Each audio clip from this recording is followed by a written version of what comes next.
So I was trained a long time ago. It all starts here. Oh, also I wanted to share that in terms of what image in Old Sanskrit means is exactness. So we are the exact image of God. So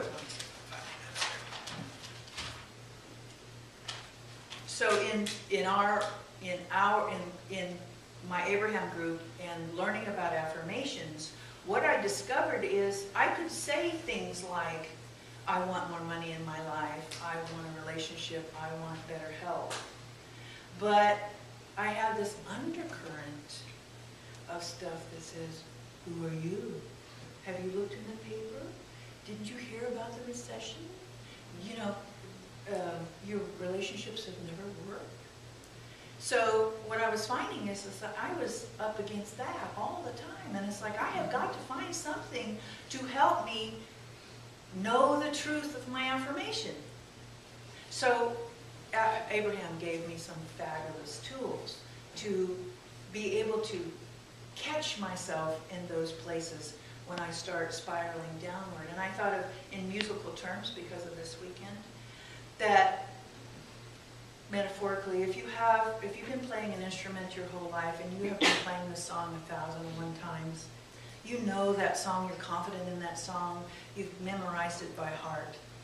But feel the strength of when a musician plays that chord that he's played 1,000,000 times, the strength of the confidence that comes across when he strums those strings, as opposed to how he feels when he's performing in front of a group like us and he learned it yesterday. To me, that's the way the affirmation, that's the kind of thing. So if I have this committee in my head that tells me I'm not good enough, I'm not worthy, I'm not this, that, the other thing, here's I am, you know, it's very weak compared to this undercurrent of negative voice. Where did we hear? We've been hearing it since we were kids. You know, we were sinners, we were born sinners because of Adam. You know, how many thousands of years ago? You know, the other shoe's gonna fall, all those money doesn't grow on trees, blah, blah, blah. You know, all of this stuff that we've heard forever. You know, and the other thing is, and I don't know about you guys, but, you know, you're careful. If something really good happens, do you find that you're careful who you tell it to? You know, because, yeah. You know, because what they're gonna, well, isn't that nice? So what does that do?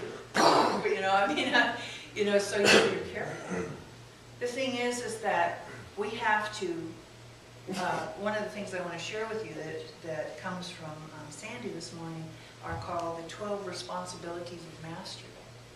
And that's one of them, is that no one, we're all one, first of all, but no one actually has any power to say or do anything to you without your full permission. So if you want to tell someone who's not really all that happy, and you want to tell them something really great, like, I just got published, you know, and they're going to make a movie, and I'm going to be a billionaire, you know, and they're like, well, that doesn't have any, you know, what they're going through, what they think of you, like they used to say in Carmen, is none of your business. And perhaps you planted a seed. If I can do it, you can do it. Jesus said that to me. These things and greater shall you do. So I want to share the 12 responsibilities of mastery. And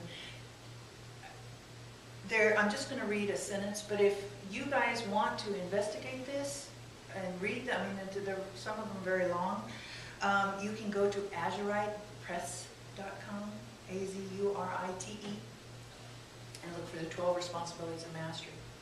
And I just double check myself to see how I'm doing, and I have to admit to you, I'm doing pretty good. 1, self-actualization, freedom from the victim-victimizer blame game, and the willingness to be accountable to all perceivable manifestations as direct projections of intended learning from personal consciousness. Is that too, do I need to break that down, dumb it down some? Yeah, or read it over. Okay, read it over. Okay. Freedom from the victim-victimizer blame game. The willingness to be accountable For everything that happens in your life, it comes out of your consciousness. Okay. Self-sovereignty. Freedom from the need of approval from, or the rebellious need to rebel against any external authority. Through understanding that you are a manifestation of God's Spirit and have the ability to create personal freedom without violating spiritual rights of others or having them violate yours. Is that okay? Mm-hmm. Self-containment. Taking personal responsibility and realizing that at all times you are accountable for directing your personal energy. No thing or no one can upset you, and thus justifies any personal spiritual misuse of reaction, intention, or action, or how they respond to you. 4, self-discipline.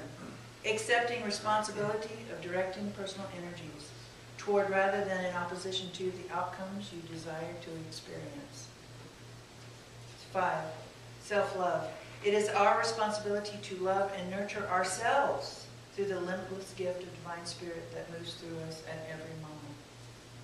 6, spiritual integrity.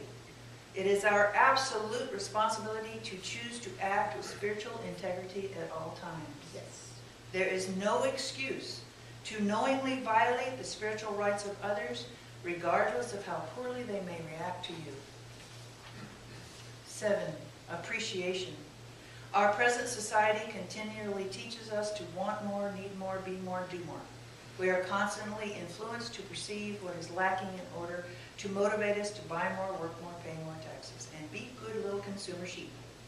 Very rarely do we stop to think about all we do have, beginning with the gift of life and mental free choice. 8, patience. God's source has its own schedule. 9, kindness. This is the golden rule. Kindness is a birthright, but one that is quite often overlooked and misunderstood. When we approach the world through genuine kind-heartedness, sending love and respect to all of creation and the honor of the God force that lives within all things, we are again, let's get that right. Anyway, basically, the more of kind that we put out, the more we receive.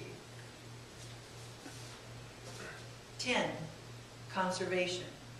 Conservation is a form of respect and appreciation for God's source energy in all its expressions, from conserving and protecting our natural resources to being attentive to the needs of our bodies and using the energies of our words and actions with gentle conservation by which we freely use what is needed, but not more. 11, cooperation and diplomacy.